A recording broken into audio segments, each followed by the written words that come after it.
네, 사랑하는 성도님들, 스바냐 말씀 이제 마지막 3장을 우리가 묵상합니다. 오늘과 그리고 내일 주일까지 스바냐서 말씀을 이제 마치게 됩니다. 스바냐서는 하나님의 심판과 그리고 구원, 이 메시지를 동시에 담고 있습니다. 이제 앞에서 열방의 심판을 선포했던 그런 내용, 그리고 오늘 본문 3장에 들어서는 그 심판의 초점이 다시 하나님의 백성 예루살렘으로 향하게 됩니다. 자, 예루살렘은 하나님 성전이 있는 거룩한 도시였습니다. 하지만 오늘 본문은 그 도시를 1절에 보니까 패역한 도시, 퇴역하고 더럽고 포악한 도시, 이렇게 부릅니다. 하나님을 거역한 그런 모습이 이제 낱낱이 드러나는 것입니다. 사랑하는 성도님들, 하나님의 말씀을 듣지 않고 교훈을 받지 않고 하나님을 의지하지 않고 그리고 하나님께 가까이 나아가지 않는 모습, 이것이 바로 예루살렘의 실상이었다라는 것입니다. 먼저 말씀을 이제 하나씩 살펴보겠습니다. 1절과 2절 말씀을 보면 패역하고 더러운 곳 포악한 그 성읍이 화 있을진저 그가 명령을 듣지 아니하며 교훈을 받지 아니하며 여호와를 의뢰하지 아니하며 자기 하나님에게 가까이 나아가지 아니하였도다. 자, 예루살렘을 향해서 네 가지 죄를 지적하고 있죠. 첫 번째, 말씀 듣지 않는다. 말씀이 들려오지만 마음에 담지도 않고 순종하지도 않는다. 이게 첫 번째입니다. 두 번째, 교훈을 받지 않았다. 책망과 훈계를 거부했다. 그 얘기는 뭡니까? 자기 고집대로 살았다라는 것입니다. 세 번째로 여호와를 의뢰하지 않았다. 하나님을 신뢰하지 않고 하나님을 의지하지 않았다. 하나님이 아닌 인간적인 힘, 그리고 세상의 방법을 의지했다라는 것입니다. 그리고 네 번째로 하나님께 가까이 나아가지 않는다. 성전은 가까이 있지만 마음은 하나님과 멀리 있었다. 우리 사랑하는 성도님들, 이 예루살렘의 문제는 어떤 종교적으로 이들이 무지해서 그랬던 것이 아니라 하나님과의 그 관계가 끊어졌다, 단절이었다라는 것을 우리에게 알려주고 있습니다.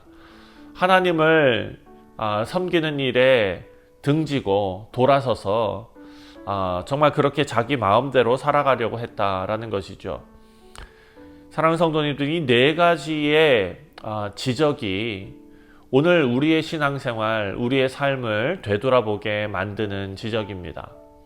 오늘 우리도 같은 위험에 빠질 수 있다라는 것입니다.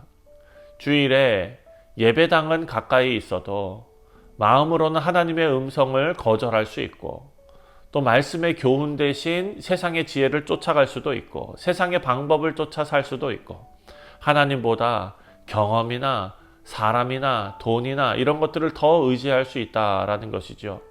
신앙은 실제로 하나님을 찾고 가까이 나아가는 삶이어야 한다라는 것을 이 아침에 우리에게 말씀하고 있습니다. 두 번째로 3절과 4절 말씀인데요. 그 가운데 방백들은 부르짖는 사자요, 그의 재판장들은 이튿날까지 남겨두는 것이 없는 저녁일이요, 그의 선지자들은 경솔하고 간사한 사람들이요, 그의 제사장들은 성소를 더럽히고 율법을 범하였도다. 자, 스바냐는 지금 예루살렘의 지도자들을 고발하고 있습니다. 방백들이 누굽니까? 바로 정치 지도자들입니다. 백성을 보호하지도 않았고 오히려 사자처럼 삼켰다. 독재자들이죠. 재판관들입니다. 사법 지도자들, 정의를 세우지도 않고 여기 보니까 이리와 같았다, 늑대와 같았다, 약자를 착취했다라는 것입니다. 또한 선지자들도 나옵니다. 영적 지도자들입니다. 하나님의 말씀을 전하지 않고 간사한 말을 쏟았다라고 지적하고 있습니다. 마지막으로 제사장들입니다. 종교 지도자들이죠.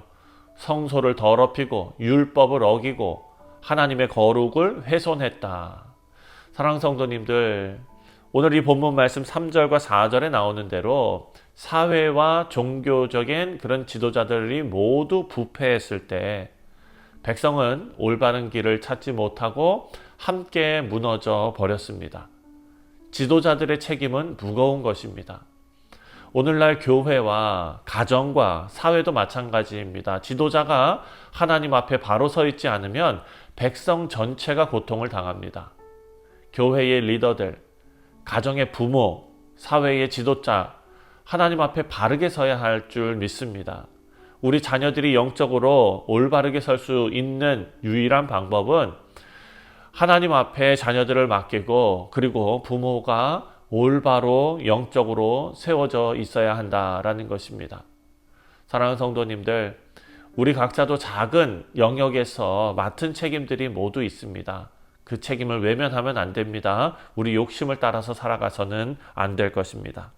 마지막 세 번째로 5절부터 8절까지의 내용을 보면 먼저 5절입니다. 그 가운데 계시는 여호와는 의로우사 불의를 행하지 아니하시고 아침마다 빠짐없이 자기의 공의를 비추시거늘 불의한 자는 수치를 알지 못하도다. 자, 하나님은 불의한 인간 지도자들과는 다르십니다. 언제나 공의로우시죠. 날마다 아침마다 하나님의 공의를 나타내십니다. 그런데 백성들은 그 부끄러움을 알지 못했다라고 기록해 놓고 있습니다. 내가 6절입니다. 여러 나라를 끊어버렸으므로 그들의 망대가 파괴되었고 그들의 거리를 비게 하여 지나가는 자가 없게 하였으므로 그들은 모든 성읍이 황폐하여 사람이 없으며 거주할 자가 없게 되었느니라. 그럼에도 불구하고 돌이키지 않습니다. 7절을 보니까 예루살렘이 여전히 교훈을 받지 않았다라고 말합니다. 그 결과 결국 하나님께서 8절에 이렇게 말씀하십니다. 나 여호와가 말하노라. 그러므로 내가 일어나 벌할 날까지 너희는 나를 기다리라. 내가 뜻을 정하고 나의 분노와 모든 진노를 쏟으려고 여러 나라를 소집하여 왕국들을 모으리라. 온 땅이 나의 질투의 불에 소멸되리라. 하나님의 심판은 반드시 임한다. 지연되는 것처럼 보여도 반드시 임한다 라고 말씀하십니다. 동시에 하나님께서 나를 기다리라 라고 말씀하셨습니다. 하나님을 찾지도 않고 자기 뜻대로 살아가는 사람들에게는 심판이고, 그리고 또한 반대로 하나님을 기다리는 자들에게는 구원의 소망이 될 줄 믿습니다. 사랑하는 성도님들, 우리는 하나님의 때를 기다려야 합니다.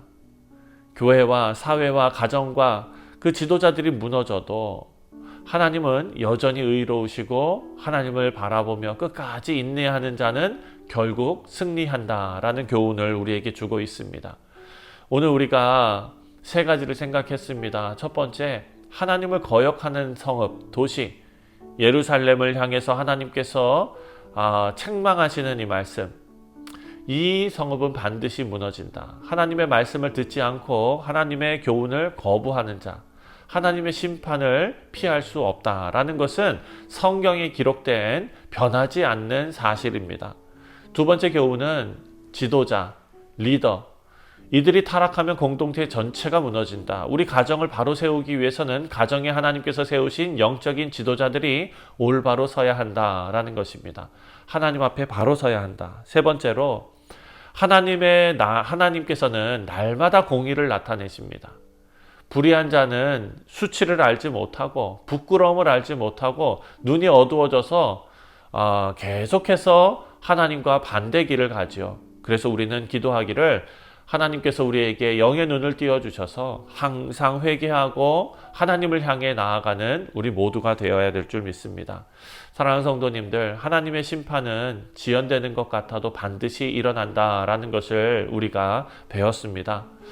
오늘 이 말씀을 듣는 우리 모두에게는 하나님을 전적으로 의지하고 하나님께 나아가고 또 맡겨진 자리에서 책임을 다하는 영적인 지도자들, 그리고 무엇보다도 하나님의 때를 기다릴 줄 아는 그런 믿음이 있는 귀한 주의 백성들이 되어야 될 줄 믿습니다. 오늘 하루도 하나님 가까이 하시고 하나님의 공의를 믿으시고 여호와의 날을 준비하시는 우리 뉴욕 성실장로교회 모든 성도님들 되시기를 주님의 이름으로 축원드립니다. 기도하겠습니다.